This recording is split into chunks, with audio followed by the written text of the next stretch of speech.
అయితే అలెన్ అంచనాలకు ఆధారాలేంటి? ఈ 13 కీల మోడల్ గతంలో ఎలా పనిచేసింది? ఈ కీలు కమలా హ్యారిస్ గెలుపును ఎలా నిర్ధారిస్తాయి? ఆఫ్రో ఏషియా అమెరికన్గా కమలా హ్యారిస్ను అమెరికన్ ఓటర్లు ఎలా ఓన్ చేసుకుంటారు? డొనాల్డ్ ట్రంప్ చరిష్మాతో పోల్చుకుంటే కమలా హ్యారిస్ అంతగా ఆకర్షించగలరా? ఇలాంటి ప్రశ్నలన్నిటికీ ఈ హిస్టోరియన్ దగ్గర సమాధానం ఉందని అంటున్నారు. అయితే కమలా హ్యారిస్ గెలుపు ఖాయమనుకోవచ్చా?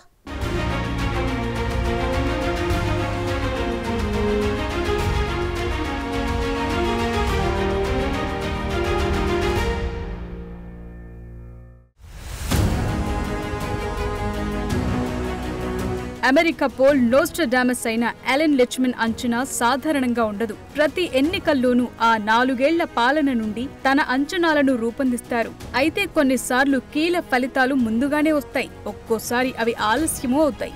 ఏది ఏమైనా లిచ్మన్ అంచనాలు మాత్రం కరెక్ట్ అవుతాయి. అయితే ఎన్నికల నెలలు అంటే రాబోయే నవంబర్లో అమెరికా రాజకీయాల్లో ఏదైనా సమూల మార్పులు ఏర్పడితే మాత్రం ఏదైనా జరగొచ్చనే అభిప్రాయం కూడా లేకపోలేదు. అయితే 13 కీలలు అన్ని ముందే ఊహించినప్పటికీ 2 కీలు మాత్రం చివరి దశలో కీలకమైన మార్పుకు కారణం కావచ్చని అంటారు. ఈ 2 విదేశాంగ విధానానికి సంబంధించిన విదేశీ సైనిక వైఫల్యం, విదేశీ సైనిక విజయం పైన ఆధారపడి ఉంటుందని అంటారు. అంటే ప్రస్తుతం ప్రపంచంలో నెలకొన్న ఇజ్రాయెల్ హమాస్ యుద్ధంలో కాల్పుల విరమణ, బందీల విడుదలపై ఈ ఎన్నికల్లో కొంత ప్రభావం ఉంటుందని ఊహిస్తున్నారు. అయితే డెమోక్రాటిక్ పార్టీ నుండి అధ్యక్ష అభ్యర్థిగా బైడెన్ స్థానంలో కమలా హ్యారిస్ వచ్చారు కాబట్టి ఈ యుద్ధం ప్రభావం ఎన్నికల ఫలితాలను మార్చకపోవచ్చని లిచ్మన్ భావిస్తున్నారు. 2 విదేశీ మిలిటరీ కీలు డెమోక్రాటిక్ పార్టీ వ్యతిరేకంగా ఉన్నప్పటికీ అవి మొత్తం 5 కీలను మాత్రమే తగ్గించాయని, పార్టీ ఓటమిని అంచనా వేయటానికి 6 ప్రతికూల కీలు అవసరమని అంటున్నారు.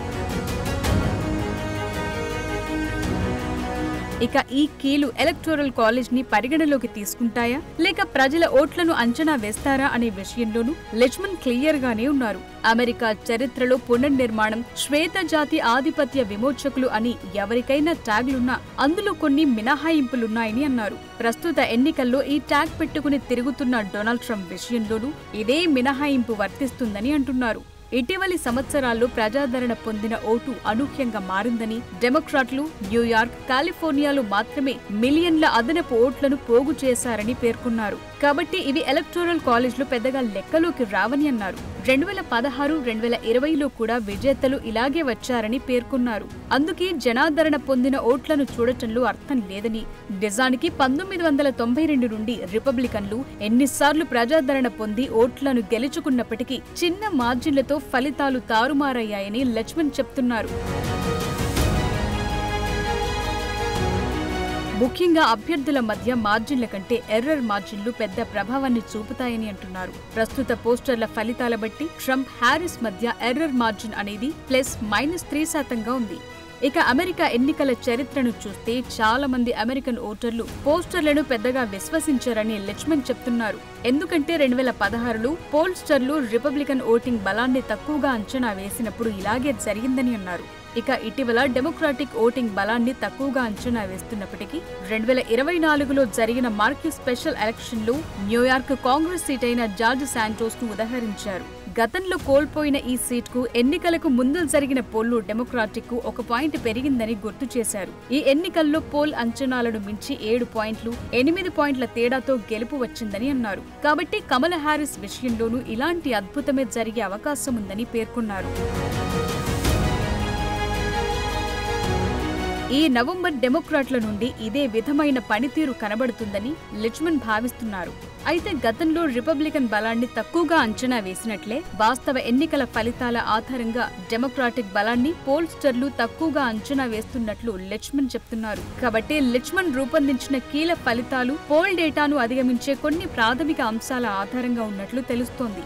1860 నుండి అమెరికాలో జరిగిన ప్రతి అధ్యక్ష ఎన్నికలను ఈ కీల ఆధారంగానే విశ్లేషించి లిచ్మన్ నివేదికలు రూపొందించగా అవి ఖచ్చితమైన ఫలితాలను వెల్లడించాయి. ఇక కమలా హ్యారిస్ కు ఉన్న చరిష్మా కూడా అలాంటిదేనని లిచ్మన్ చెప్తున్నారు. అమెరికన్లలో డొనాల్డ్ ట్రంప్ కంటే కమలాకు చరిష్మా కాస్త తక్కువగా ఉందని పోల్ సర్వేలు చెప్తున్నప్పటికీ 1900 నుండి Teddy Roosevelt, Franklin Roosevelt, John F Kennedy, Ronald Reagan, Barack ఒబామాల విషయంలో వాటికి విరుద్ధంగా ఫలితాలొచ్చాయని అన్నారు. ఇక 2016, 2020, 2024లో ట్రంప్ ఆకట్టుకునే అభ్యర్థి మోడల్ కిందకు రాలేదని లిచ్మన్ సంచలన వ్యాఖ్యలు చేస్తున్నారు.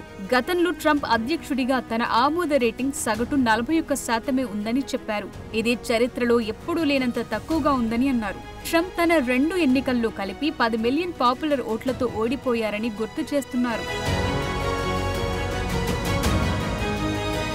ఇప్పుడు ఇలాంటి పరిస్థితుల మధ్య అమెరికా ఎన్నికలపై ప్రపంచ ఆసక్తి మరింతగా పెరిగింది. అనూహ్యంగా అమెరికా ప్రెసిడెంట్ స్థానంలో ఆఫ్రికా, భారత్ మూలాలున్న యుఎస్ ఉపాధ్యక్షురాలు కమలా హ్యారిస్ వస్తున్నారనే నమ్మకం డెమోక్రాటిక్ పార్టీ అభిమానుల్లో కొత్త ఉత్సాహాన్ని తెచ్చింది. డెమోక్రాట్లు ఆమెకు సహకరిస్తారా అనే సందేహం నుండి దాదాపుగా అందరూ ఆమె అభ్యర్థిత్వాన్ని బలంగా ఆమోదించిన తరువాత తాజాగా అలెన్ లిచ్మన్ అంచనాలతో ఈ గెలుపు ఖాయంగానే కనిపిస్తోంది. అంతెందుకు, నవంబర్లో జరగబోయే అమెరికా అధ్యక్ష ఎన్నికల్లో రిపబ్లికన్ పార్టీ అభ్యర్థి మాజీ అధ్యక్షుడు డొనాల్డ్ ట్రంప్ ను ఓడించగల సత్తా బైడెన్ కంటే ఎక్కువగా ఉపాధ్యక్షురాలు, భారతీయ మూలాలున్న కమలా హ్యారిస్ కు ఉందని పలు సర్వేలు గతంలోనే స్పష్టం చేశాయి.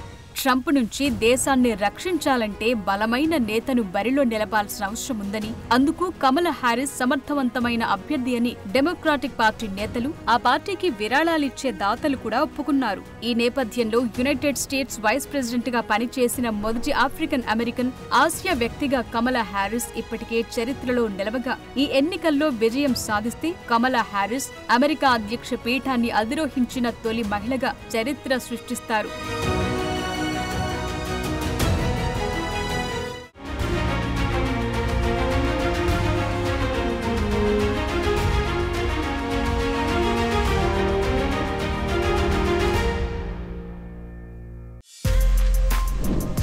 For more videos like this, subscribe Big TV channel.